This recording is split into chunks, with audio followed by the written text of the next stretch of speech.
100% job గ్యారెంటీతో ISTTM business school admissions open. మొట్టమొదటిసారిగా నాలుగోసారి ముఖ్యమంత్రిగా ప్రమాణ స్వీకారం చేసిన తర్వాత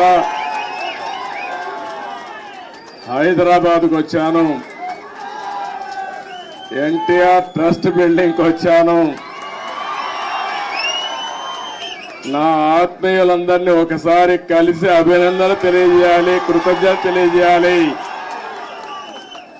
అనే ఉద్దేశంతో ఇక్కడికి వచ్చినప్పుడు మీరు చూపించే అభిమానం చూస్తా ఉంటే నాకెంతో ఆనందం, నాకొక ఉత్సాహాన్ని కూడా మిమ్మల్ని చూస్తా ఉంటే ఇంకా ఎక్కువ చేయాలనే ఉత్సాహం వస్తా ఉంది.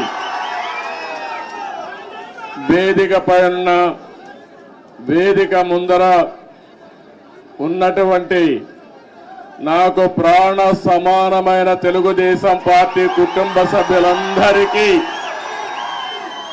పేరు పేరున మనస్ఫూర్తిగా నమస్కారాలు, అభినందనలు. ఈరోజు ఇక్కడ మొన్న ఎలక్షన్ లో కూడా మనం పోటీ చేయలేదు, కానీ కార్యకర్తలు చూస్తే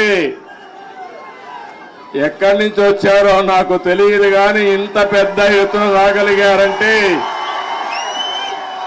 అది తెలుగుదేశం పార్టీ బలం.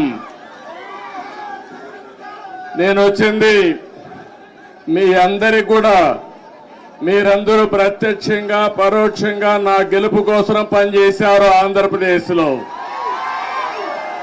అలాంటి మీ అందరికి కూడా ధన్యవాదాలు, కృతజ్ఞతలు.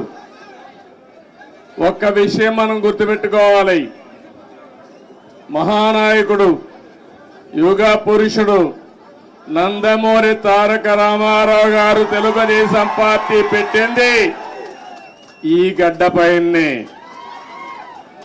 ఆ రోజు ఆయన ఆలోచించింది ఏదో రాజకీయాల కోసం రాలేదు, లేకుంటే రాజకీయాల్ని అధికారం కోసం వచ్చి ఉపయోగించుకోవని రాలేదు. తెలుగు జాతికి అన్యాయం జరిగింది, నా జాతిని కాపాడుకోవాలని ఏకైక లక్ష్యంతో ఎన్టీ రామారావు గారు వచ్చారు. పార్టీ పెట్టిన విధానం కూడా మీరు చూశారు. ఎమ్మెల్యే క్వార్టర్లో ఆ రోజు ఏ విధంగా అయితే 10 మందిని కలవడానికి వచ్చాడు, వస్తే పెద్ద ఎత్తున ప్రజలు వస్తే అప్పటికప్పుడే తెలుగుదేశం పార్టీని నామకరణం చేసి అనౌన్స్ చేశాడు. ఈ రోజు కూడా నేను చూస్తున్నా మిమ్మల్ని అందరినీ, మిమ్మల్ని చూస్తా ఉంటే మళ్ళీ తెలంగాణ గడ్డ పైన తెలుగుదేశం పార్టీకి పూర్వ వైభవం వస్తుంది. అది స్పష్టంగా కనపడుస్తా ఉంది మీ ఉత్సాహం చూస్తా ఉంటే. ఒక్క విషయం మనందరం కూడా గుర్తుపెట్టుకోవాలి, ఈరోజు 2 రాష్ట్రాలు విభజన జరిగినప్పుడు కూడా నేను ఒకటే ఆలోచించాను, నాకు ఇటు తెలంగాణ అటు ఆంధ్రప్రదేశ్ 2 కళ్ళు లాంటివి. అందుకే ఆ రోజు ఒకే మాట చెప్పాను, నేను ఏ పక్క కూడా సైడ్స్ తీసుకోకుండా 2 ప్రాంతాల ప్రయోజనాల లక్ష్యంగా పనిచేసిన ఏకైక పార్టీ తెలుగుదేశం పార్టీ. తెలుగు జాతి ఐకమత్యంగా ఉండాలని ఆ రోజు ఆలోచించా, ఈ రోజు ఆలోచిస్తున్నా. నా చివరి రక్తపు బొట్టున్నంత వరకు అదే ఆలోచిస్తాను. ఇంకో పక్కన మీరు ఒక విషయం గుర్తుపెట్టుకోవాలి, తెలుగు జాతికి ఒక గౌరవం తెచ్చిన వ్యక్తి ఎన్టీ రామారావు గారు. అంత మునుపు తెలుగు వాళ్ళందరినీ మదరాసి అని పిలుస్తా ఉంటే, కాదు తెలుగు జాతి ఒకటి ఉందని ప్రపంచానికి చాటి చెప్పిన ఏకైక నాయకుడు నందమూరి తారక రామారావు గారు.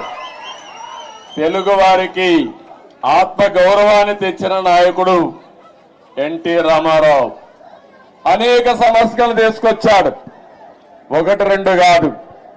ఒకప్పుడు తెలంగాణలో అయితే కరణం మున్సబులు పటేల్ పట్వారీ విధానం భయంకరంగా ఉంటే రద్దు చేసిన తర్వాత ఈ ప్రాంత ప్రజానీకం మాకు స్వాతంత్రం వచ్చిందని పండగ చేసుకున్న సందర్భం అది.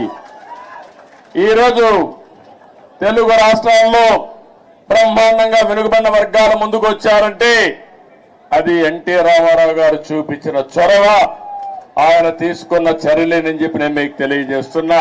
సుమన్ టీవీలో మీ పర్సనల్ అండ్ బిజినెస్ ప్రమోషన్స్ కోసం కింది నెంబర్కి కాంటాక్ట్ చేయండి.